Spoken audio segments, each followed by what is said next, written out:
Bonsoir mesdames, bonsoir également à vous messieurs, bienvenue sur Scoop FM. Scoop FM.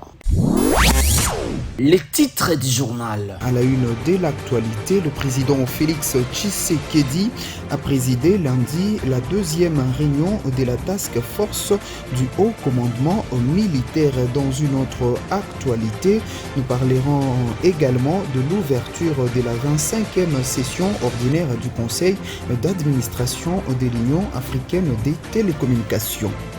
Mesdames, Messieurs, c'est tout pour le sommaire.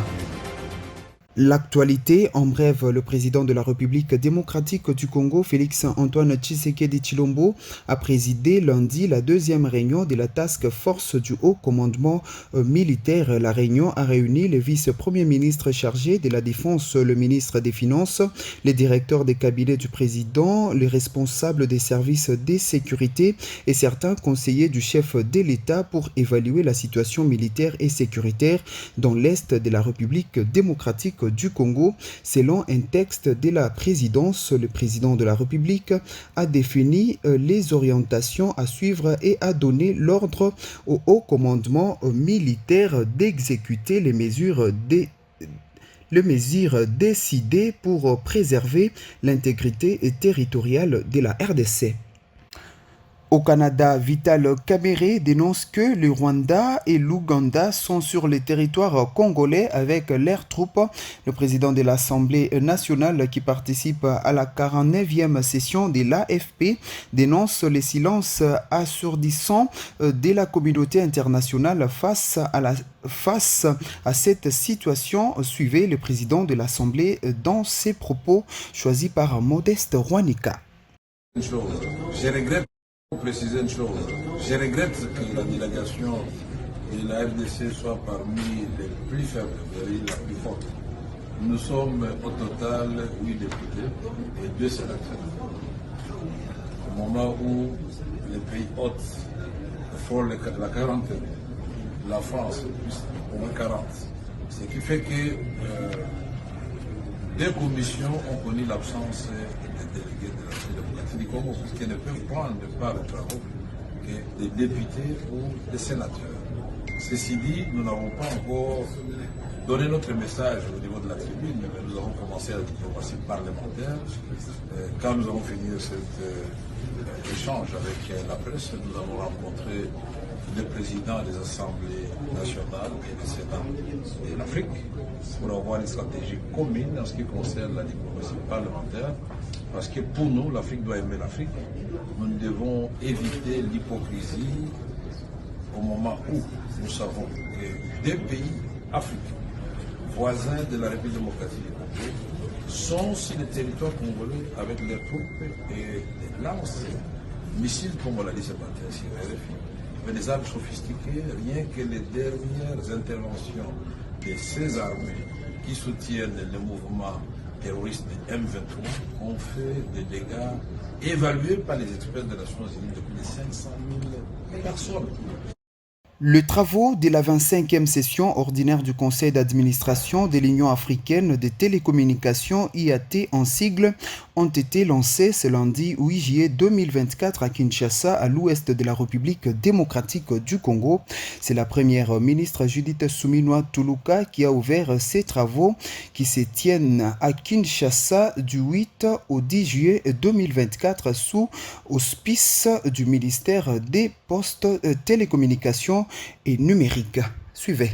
C'est parti pour 3 jours de réflexion sur les stratégies et politiques à mettre en œuvre dans le domaine des télécommunications en Afrique. Les assises de la 25e session ordinaire du Conseil d'administration de l'Union africaine des télécommunications, IAT en sigle, se tiennent à Kinshasa, qui tombe à point nommé pour la République démocratique du Congo. Dans son programme d'action, le gouvernement de la RDC a inscrit à son 5e pilier intitulé Renforcement de l'efficacité des services. Il s'agit de l'accélération de la matérialisation et et la simplification des démarches administratives, ainsi que le renforcement des infrastructures des communications et des connectivités de l'administration. Dans son discours d'ouverture, la Première ministre l'a souligné à l'intention des participants à cette 25e session ordinaire. Et bien avant, la Première ministre, le ministre des Postes, Télécommunications et Numérique a montré le progrès accompli par la République démocratique du Congo dans le secteur des télécommunications depuis la libération officielle du secteur en 2002. Pour rappel, l'Union africaine des télécommunications a pour mission d'accélérer le développement des télécommunications en Afrique afin de développer les économies numériques. Pour y arriver, l'UAT envisage une Afrique qui se donne le moyen d'être une société de l'information inclusive avec des économies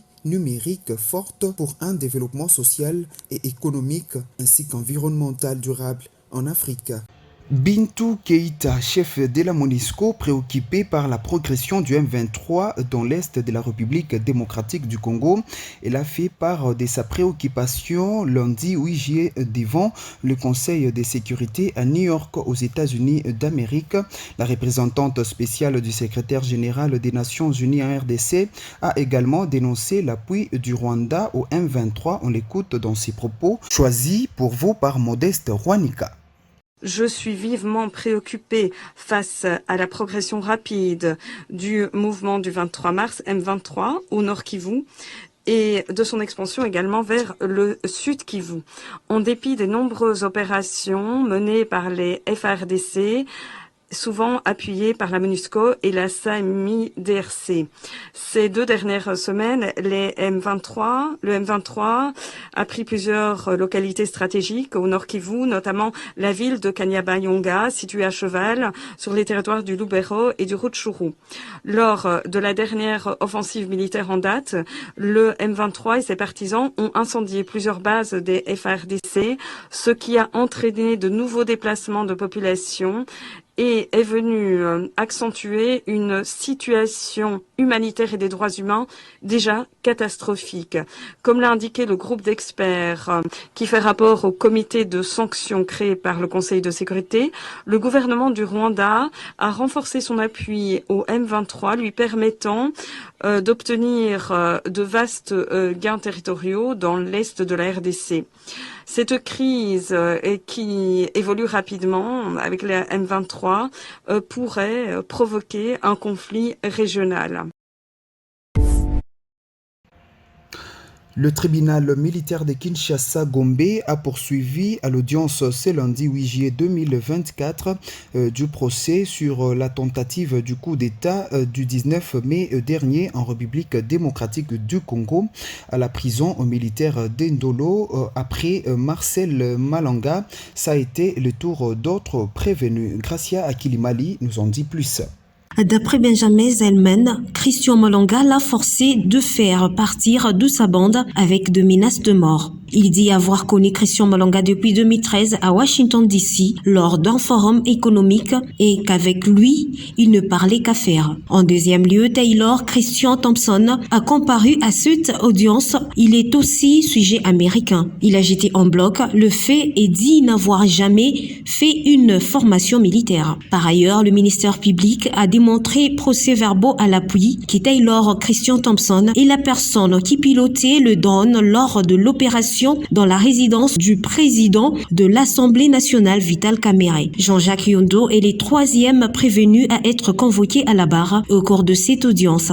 Expert militaire belgo-congolais, il est accusé par le ministère public d'être le chef de la branche militaire du mouvement qui a tenté le coup d'État le 17 mai dernier en RDC. Interrogé à ce sujet, Jean-Jacques Yondo a affirmé avoir connu Christian Malanga entre 2016 et 2017 en Belgique. Il a reconnu que Christian Malanga lui avait parlé de vouloir changer les choses au Congo suite à la mauvaise gouvernance et qu'il avait besoin de son soutien et son expertise.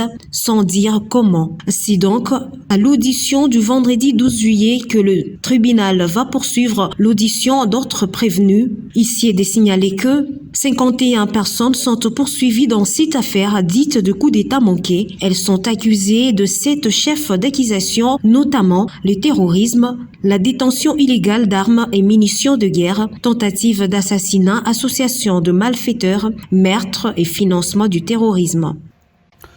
Le monde célèbre ce mardi 9 juillet 2024 la journée internationale de la destruction des armes légères lancée par l'Organisation des Nations Unies depuis 2021 dans le but de lutter contre les violences dues au port des armes dans les différentes régions de la planète Terre. Commentaire avec Cléophas Banza.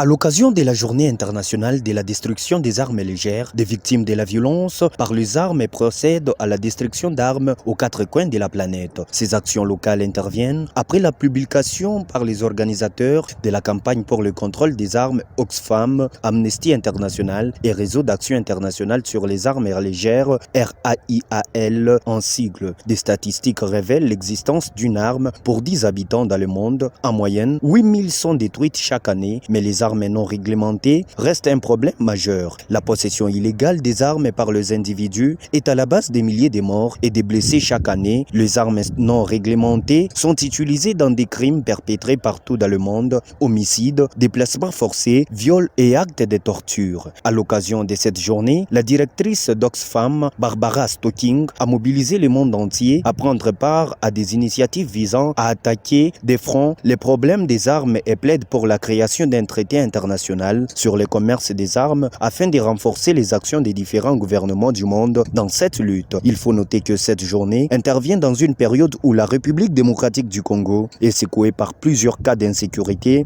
dans sa partie est et dans les autres périphéries, notamment à Lubumbashi, où les violences armées sont enregistrées dans plusieurs coins de la ville.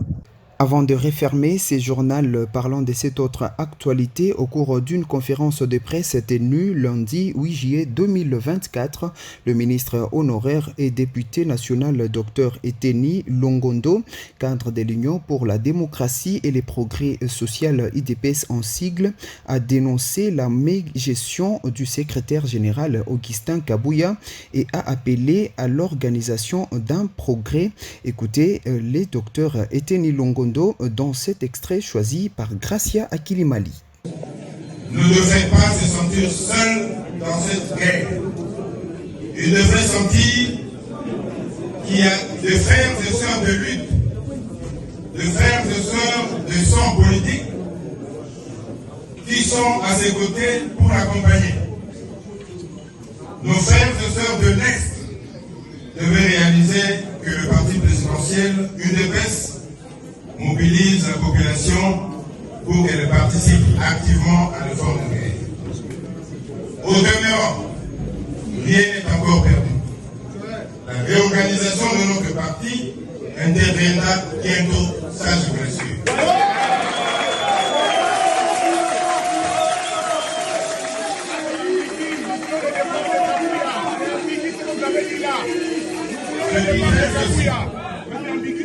Je disais ceci.